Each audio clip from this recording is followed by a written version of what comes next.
तो हेलो मित्रों, आज के वीडियो में हम जानेंगे कि चार युग में सबसे बड़ा कौन है। तो उससे पहले जानते हैं कि इस चार युग में झगड़ा हुआ था, वो कैसे हुआ था, और जानने के लिए हमारा इस वीडियो का पहला भाग देख ले, जो मैं इस वीडियो के डिस्क्रिप्शन में दे दूंगा। बिना देर किए इस वीडियो को कर लेते हैं स्टार्ट।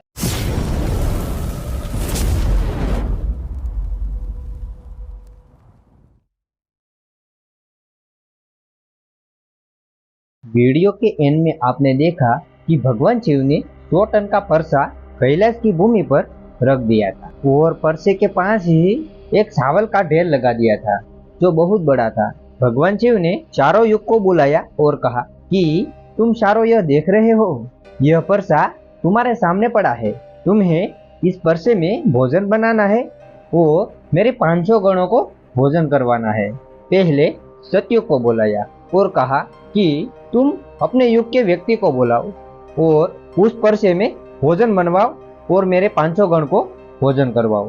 तब सतयुग ने उसके युग का सबसे बलवान व्यक्ति को बुलाया और कहा, जाओ तुम इस परसे में भोजन बनवाओ और भगवान शिव के गणों को भोजन करवाओ। अपने गुरु का आदेश सुनते ही वो सतयुग का व्यक्ति इस कैलाश की धरती पर जहाँ परसा पड़ा था वहां जा पहुंचा। वह परसा 100 टन का था, पर वह सतयुग का आदमी था, वह बहुत बलवान था। उसने बहुत बड़ी खड्डी खोदी और जंगल से लकड़ी लेकर आया। उसने भट्टी जलाई और भट्टी जलाने के बाद उसने एक हाथ से ही उस परसे को उठाया और उस भट्टी पर रख दिया और उसमें चावल और पानी डाल के थोड़ी देर पकने दिया। चावल पकने के बाद शिव के सभी गणों को भोजन करवा दिया। अपना कार्य करके अपने मालिक के पास आकर बोला, मैं जा रहा हूँ, मैंने अपना काम कर दिया। और वे सभी देख रहे थे। उसके बाद भगवान शिव ने त्रेता युग को बुलाया और कहा कि मैं अपनी माया से इस परसे को गायब कर देता हूँ और ऐसा ही परसा वहाँ पे रख देता हूँ, और तुम अपने युग के आदमी को बुलाओ और मेरे 500 गणों को भोजन कराओ। तब त्रेता युग ने कहा, ठीक है भगवान। फिर त्रेता युग ने कुंभकर्ण जैसे बलवान योद्धा को बुलाया और कहा कि तुम्हें इस परसे में भोजन बनवाना है और भगवान शिव के गणों को भोजन करवाना है। फिर त्रेता युग का आदमी उस परसे के पास आया। फिर उसने उस परसे के पास भट्टी बनाई और उसको जलाया। उसके बाद उस परसे को दोनों हाथ से उठाया और उस भट्टी पे रख दिया। उसमें चावल और पानी डालने के बाद थोड़ी देर उसको पकने दिया। पकाने के बाद भगवान शिव के सभी गणों को उसने भोजन करवा दिया और वह भी अपना काम करके वहां से चला गया। उसके बाद फिर से भगवान शिव ने उस परसे को अपनी माया से गायब कर दिया और फिर से नया परसा वहां पे रख दिया। उसके बाद द्वापर युग को बुलाया और कहा कि उस दोनों युग ने अपनी अपनी परीक्षा दे दी है, अब तुम्हारी बारी है, तुमको भी ऐसा ही करना है। फिर द्वापर युग ने भीम जैसे बलवान योद्धा को बुलाया और कहा कि तुम्हें चावल बनाना है और भगवान शिव के गणों को भोजन करवाना है। तब वह योद्धा परसे के पास आया और उसने वो परसा देखा। परसे में बहुत वजन था, पर द्वापर युग का योद्धा बलवान में कम नहीं था, वो भी सतयुग और त्रेता जितना ही बलवान था। उसने हार नहीं मानी। उसने परसे के पास में ही भट्टी खोदी और उसमें लकड़ी डाल के आग जलाई और दोनों हाथ से बल लगा के उसने उस परसे को भट्टी के ऊपर रख दिया और उसके बाद चावल और पानी डाल के थोड़ी देर पकने दिया। उसके बाद भगवान शिव के सभी गणों को भोजन करवाया और वो भी वापस चला गया।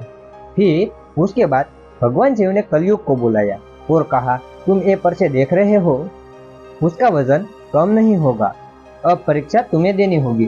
तुम मानने को तैयार ही नहीं थे कि तुम सबसे छोटे हो, तुम्हारी आयु तो सिर्फ 100 साल की ही है और तुम्हारा आदमी भी इन सभी युगों से बहुत छोटा है। इन सभी युगों की जितना वजन ही नहीं उठा पाओगे। यह सभी बातें सुनने के बाद कलयुग भगवान शिव से कहता है कि भगवान, आपकी बातें बिल्कुल सही है, पर आप मुझे पहले से ही निराश मत कीजिए।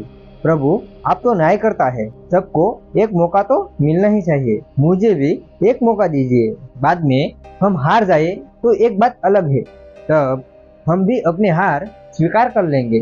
तब भगवान शिव ने कलयुग से कहा कि इन तीनों की तरह तुम्हारे आदमी को भी भेजो।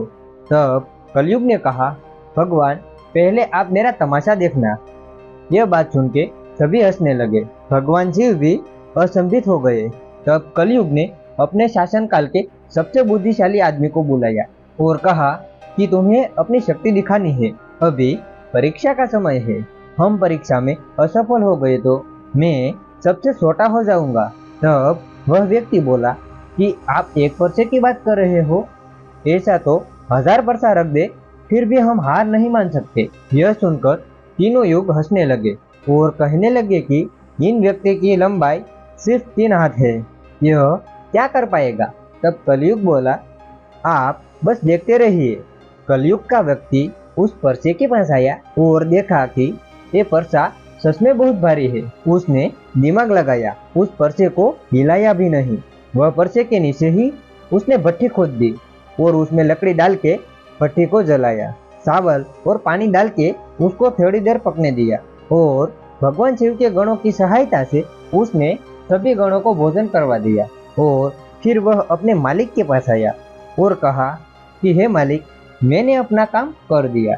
तब कलयुग ने कहा, शाबाश बेटे, तुमने मेरी लाज रख ली।